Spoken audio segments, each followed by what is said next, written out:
Marine protected areas offer a perfect adventure. They are places to explore and enjoy nature in and around the waters of Canada, Mexico, and the United States.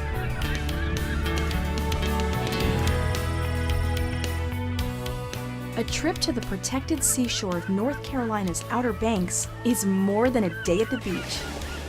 These pristine beaches are part of a marine protected area with rich cultural heritage and abundant wildlife.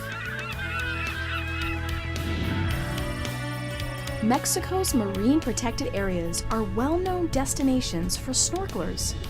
Here, snorkelers explore colorful underwater gardens teeming with life. These areas are home to all kinds of plants and animals, big and small.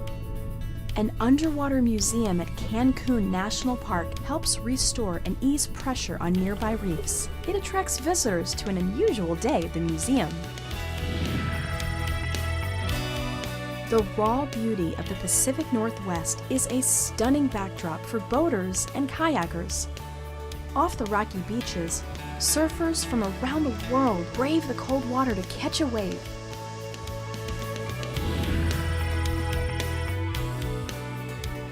In the Great Lakes, divers can explore beautifully preserved shipwrecks. These relics are monuments to maritime history and are protected as important links to our past. Whatever you like to do, marine protected areas are perfect places to get away and connect with nature.